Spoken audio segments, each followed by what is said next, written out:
Halo kita semuanya, Shalom. Selamat pagi. Perkenalkan, nama saya Kristina Yuling Priyati, SPD. Nomor UKG 201-9942-9625. Saya mengajar di SD Negeri 8 Ambon sebagai guru kelas 4 sekaligus mahasiswa PPG dalam jabatan kategori 1 tahun 2022 di LPTK Universitas Patimura. Pada kesempatan hari ini, saya akan melaksanakan uji kinerja praktek pembelajaran tema 3, peduli terhadap makhluk hidup. Selamat menyaksikan video pembelajaran saya.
Selamat pagi anak-anak. Pagi.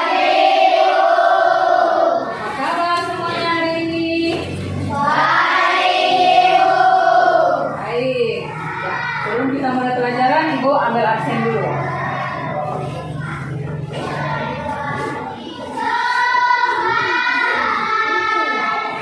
Ada yang lihat Roni? Ada atau tidak? Ada.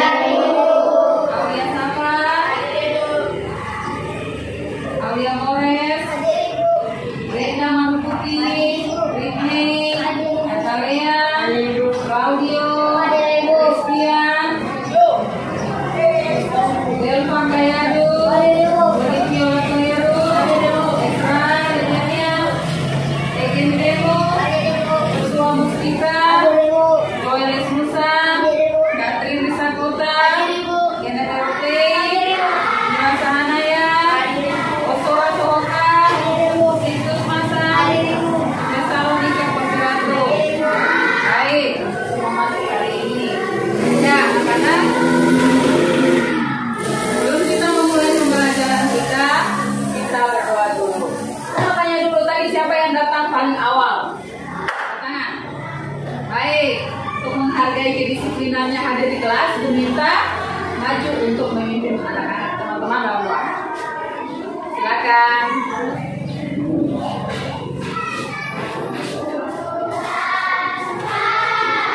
Suaranya kuat.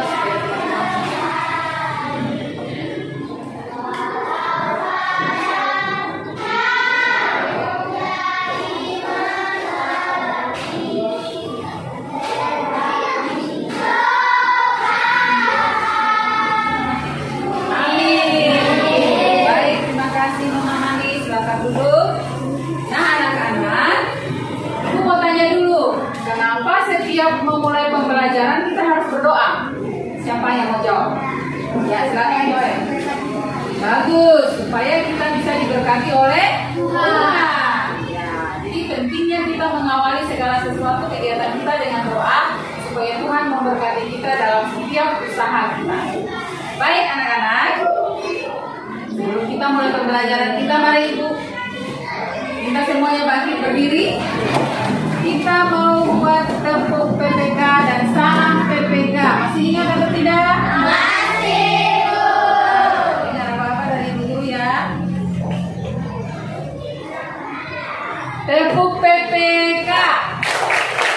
Religius, nasionalis, mandiri, gotong royong, integritas.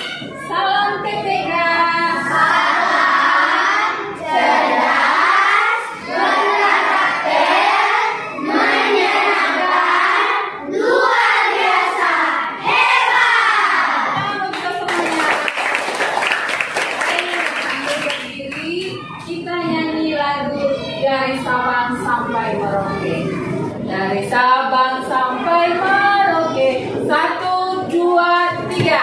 Dari Sabang sampai Merauke, berjajar pulau-pulau, sambung menyambung menjadi satu, itulah Indonesia. Indonesia tanah airku, aku bernyanyi padamu, menunjukkan tanah airku Indonesia. Baik, silakan dulu anak-anak. Nah, anak-anak, hari ini kita akan belajar tema 3, peduli terhadap makhluk hidup. Subtema 2, keragaman makhluk hidup di lingkungan kita, lingkunganku. Baik, moten pembelajarannya ada 2, yaitu bahasa Indonesia dan IPA. KD 3.1 dan 3.3. Tujuan pembelajaran yang akan kita capai pada hari ini adalah yang pertama, anak-anak diharapkan dapat menggali informasi menggunakan kalimat tanya dengan benar, menggali informasi dari gambar yang akan ditampilkan nanti. Kemudian membuat pertanyaan tertulis menggunakan kosakata baku dan kalimat efektif. Nah, yang berikut menganalisis bagian-bagian tubuh hewan dan fungsinya dengan benar ya, dan menuliskan hubungan antara bentuk dan fungsi bagian tubuh hewan dengan benar. Kemudian membuat laporan tentang bagian-bagian tubuh hewan dalam bentuk diagram Venn. Baik, sebelum kita memulai ke pembelajaran inti, kita main kuis dulu. Ayo semuanya angkat HP, masuk ke aplikasi Quizzes. Oke, yang ada HP-nya dalam kelompok sama-sama masuk ke aplikasi Quizzes.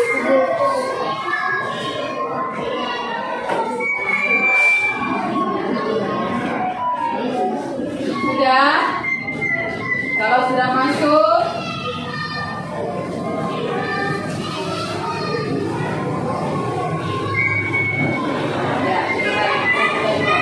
ya,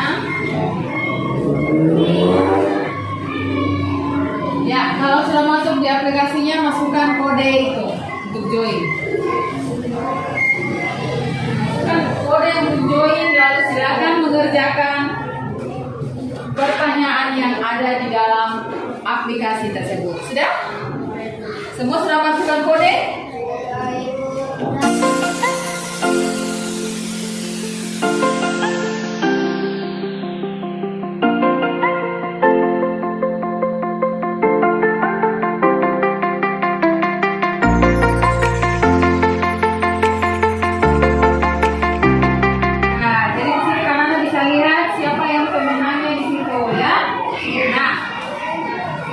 Permainan tebak kuis yang tadi anak-anak main, siapa yang bisa sebut kira-kira hewan-hewan yang tadi ditebak itu termasuk jenis hewan apa? Hewan apa itu?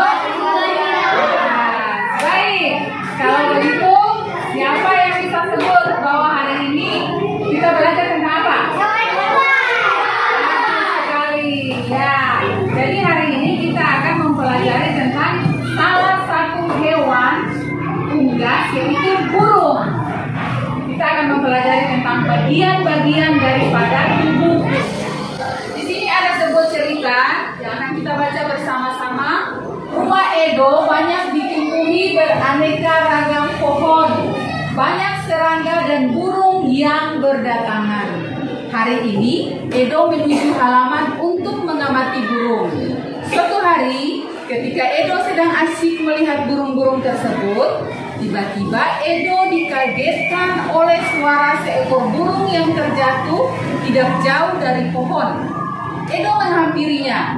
Ternyata burung itu adalah burung merpati yang mengalami luka pada sayapnya. Edo menduga burung merpati itu terkena tembakan pemburu. Edo merawatnya dengan kasih sayang. Sambil merawat, Edo mengamati bagian-bagian tubuh burung yang terluka. Nah anak-anak, dari cerita ini Ibu mau tanya dulu, jika seandainya peristiwa itu terjadi bagi anak-anak, apa yang anak-anak lakukan terhadap hewan yang terluka? Menolong. Bagus. Merawat. Bagus. Dari cara apa? Mengobatinya. Bagus ya. Jadi sebagai manusia yang mencintai hewan peliharaan, kita harus merawat hewan peliharaan kita dengan baik. Nah, tadi Ibu bertanya bahwa bagaimana caranya jika kalian di posisi Edo, apa yang kalian lakukan? Ibu guru menggunakan kata apa? Kan ya? Kalau kata ini termasuk kata apa anak-anak? Kata tanya. Bagus.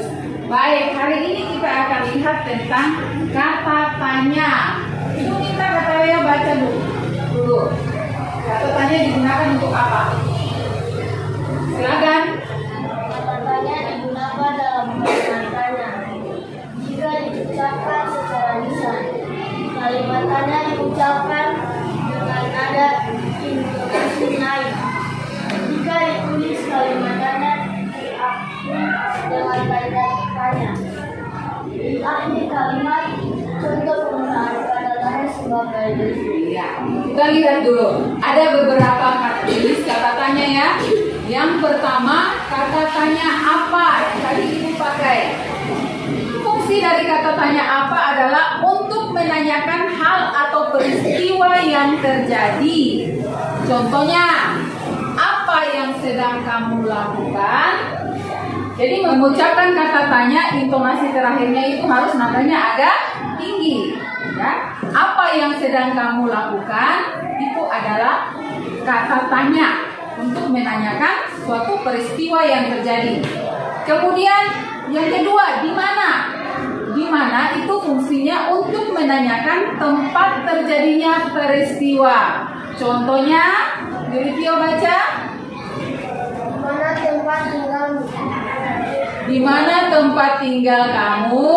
Ya, gitu ya bacanya. Ulang. Di mana tempat tinggal kamu? Ya, bagus. Kemudian kata tanya kapan. Kata tanya kapan memiliki fungsi untuk menanyakan waktu terjadinya suatu peristiwa. Contoh, Ibu Guru minta Mila baca. Kenapa kamu berangkat ke Jakarta? Kapan bukan kenapa. Ulang. Kenapa kamu Kapan? Kapan kamu berangkat ke Jakarta? ke Jakarta? Ya, dari kanannya seperti itu. Kemudian kata tanya siapa. Kata tanya siapa dipakai untuk menanyakan orang atau subjek yang terlibat dalam suatu peristiwa. Contohnya, siapa yang harus menghemat air? Ya, itu adalah kata tanya siapa. Kemudian mengapa? Mengapa untuk menanyakan penyebab atau alasan terjadinya suatu peristiwa. Contoh, mengapa menghemat air itu penting? Itu adalah fungsi dari kata mengapa. Kemudian bagaimana? Untuk menanyakan cara atau proses terjadinya suatu peristiwa. Contoh, bagaimana keadaanmu hari ini? Dan yang terakhir, kata tanya berapa. Kata tanya berapa dipakai untuk menanyakan jumlah atau contoh. Jumlah ya. Contohnya, berapakah harga buku tulis ini? Jadi masing-masing kata tanya itu anak-anak memiliki fungsinya masing-masing. Nah, dalam membuat kalimat tanya kita menggunakan kata tanya. Jadi penggunaan kata tanya itu harus tepat, jangan sampai salah menempatkan kata tanya di dalam kalimat tanya. Akhirnya orang tidak mengerti apa yang kita tanyakan. Bisa dipahami anak-anak? Bisa. Baik. Nah, sekarang punya gambar. Coba semua amati gambar yang ada di depan. Amati dulu gambar. Gambar apakah itu? Gambar burung. Dari gambar burung ini, ibu minta anak-anak untuk mencari informasi tentang burung ini. Kira-kira dari bentuk bagian-bagian tubuhnya memiliki fungsi atau tidak bagi burung ini. Untuk menemukan jawaban dari apa yang dalam gambar ini, maka anak-anak harus membuat kalimat tanya. Mengerti? Ya, membuat kalimat tanya menggunakan kata tanya yang tadi ibu sudah jelaskan. Misalnya ibu kasih contoh yang pertama tentang mata daripada burung. Berapa jumlah mata pada burung? Itu adalah contoh kalimat tanya untuk menanyakan jumlah mata pada seekor burung. Bisa dimengerti? Nah, sekarang ibu akan bagikan LKPD. Anak-anak akan menentukan atau mencari membuat kata tanya sebanyak yang anak-anak bisa. Ya, terkait gambar yang ada di depan layar. Kelompok 1.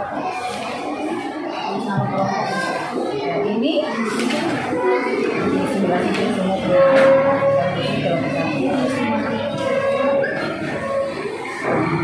pertanyaan nanti. Silakan berdiskusi di dalam kelompok.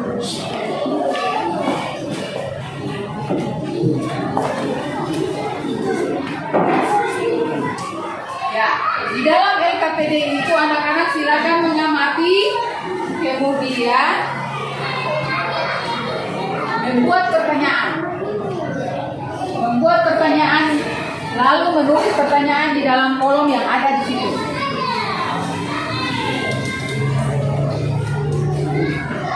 Pertanyaannya lihat dari bagian-bagian hewan itu. Mau bertanya tentang mata atau hidung atau paruh atau ekor, bisa. Bagaimana membuat pertanyaan itu? Ayo, kasih waktu 5 menit untuk menulis pertanyaan. Menulis pertanyaan tentang paruh burung, tentang sayap, tentang cakar maupun ekor dari burung. Bagaimana kalian menciptakan sebuah pertanyaan yang nantinya kalian akan mencari tahu jawabannya, sehingga kamu bisa mengetahui bagian-bagian daripada hewan ini beserta fungsinya. Bisa? Silakan.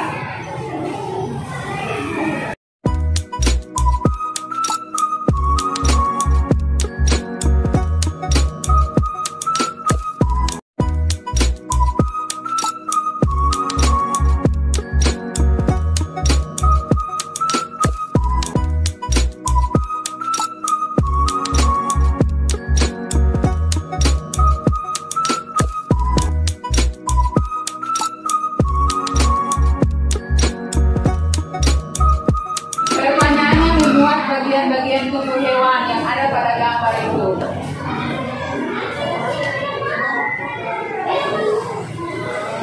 Ya. Baik, sekarang perhatikan gambar yang kedua. Gambar yang kedua itu ada 2 ekor burung. Satunya burung merpati dan yang satunya adalah burung elang. Nah, di sini anak-anak juga membuat pertanyaan terkait kedua hewan tersebut.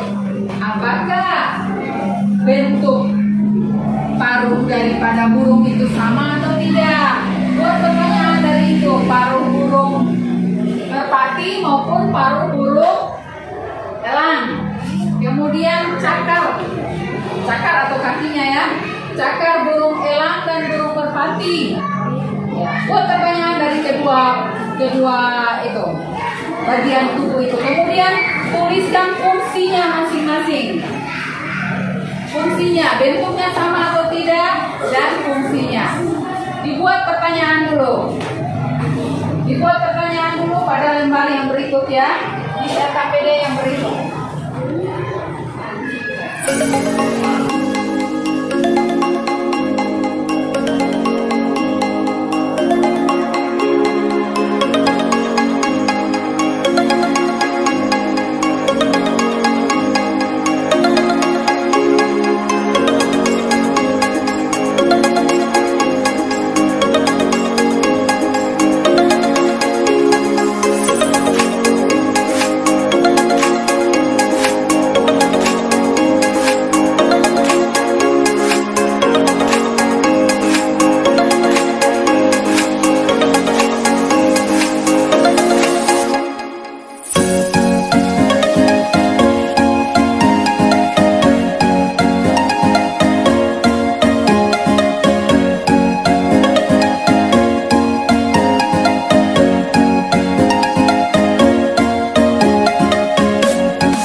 Dari pertanyaan yang anak-anak buat sekarang, anak-anak temukan jawabannya. Pada jawaban sementara. Pertanyaan yang tadi dibuat itu dijawab di bagian bawah di hipotesa. Aku buat pertanyaan apa, kamu jawab sendiri. Kalian jawab sendiri dulu. Pertanyaan nomor 1 di kolom kosong.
Jawabannya dulu, yang kamu pahami itu apa, ditulis dulu.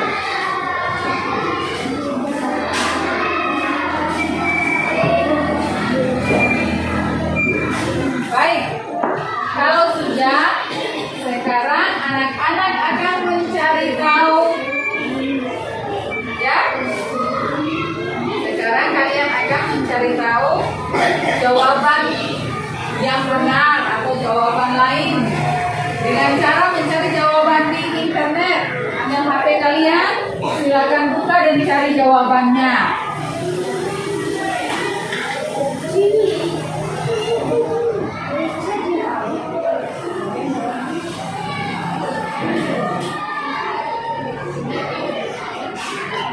Ya, silakan mencari informasi terkait pertanyaan yang tadi anak-anak tulis. Ya, temukan jawabannya di internet, kemudian menulisnya pada LKPD yang ada.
Sudah ada jawabannya? Sekarang kalian diskusikan jawaban yang sudah kalian temui di dalam internet yang tadi, jawaban yang benar tadi, dan buat kesimpulannya. Sesudah itu baru di masing-masing kelompok mempresentasikan hasilnya.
Kesimpulan adalah jawaban yang dicari dari pertanyaan yang tadi anak-anak sudah buat ya. Selesai ya waktu membuat kesimpulan. Jadi kita kelompok 2 mempresentasikan hasilnya. Mulai dari pertama membuat pertanyaan, kemudian menentukan jawaban sementara, kemudian mencari jawaban melalui internet, lalu jawaban yang benar, dan selanjutnya adalah kesimpulan. Silakan untuk membacakan hasil diskusi. Silakan maju di depan kelas.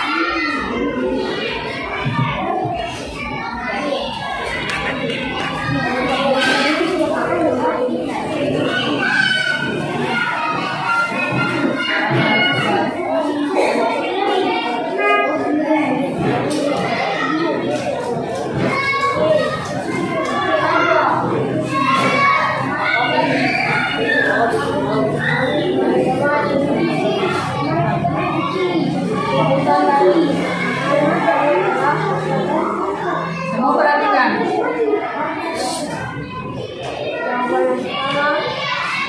Paruh dari kedua hewan tersebut beda kedua paruh dari kedua hewan tersebut.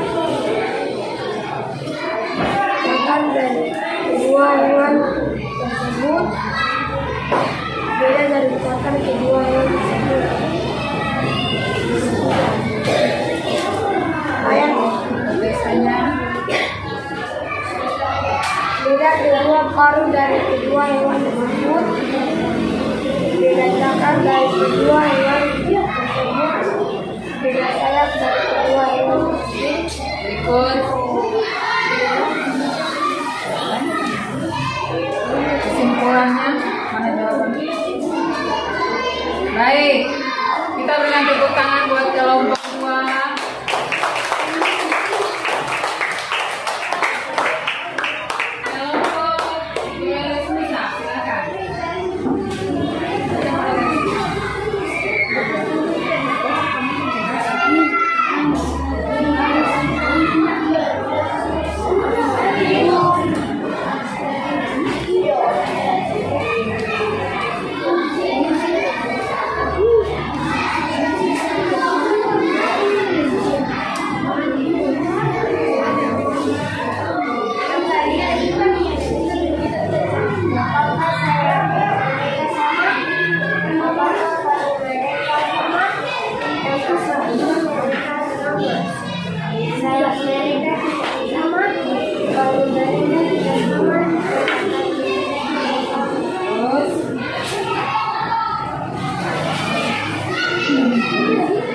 Baik, tepuk tangan buat kelompok 2. Kelompok 4.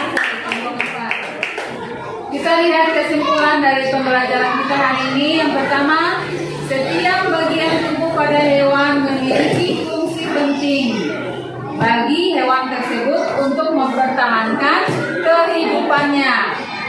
Yang berikut, paruh burung merpati berbeda dengan paruh burung elang karena paruh burung merpati lebih pendek dan fungsinya untuk mengambil makanan berupa biji-bijian. Paruh burung elang lebih tajam, kuat dan runcing.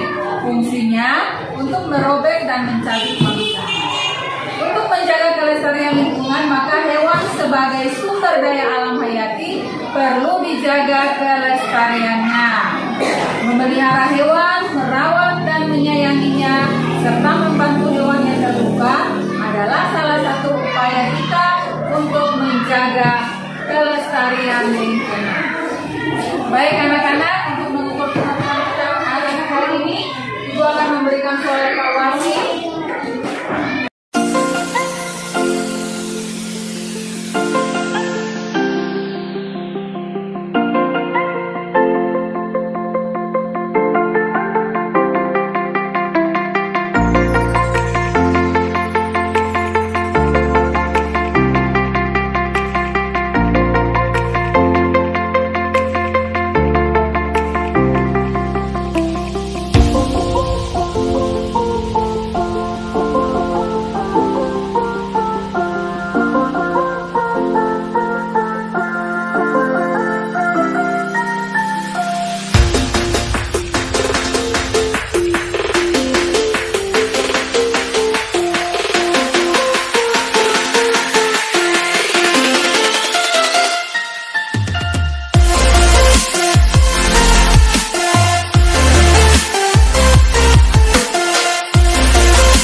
Ibu mau tanya dulu, ada yang apakah semua sudah mengerti apa yang Ibu ajarkan hari ini?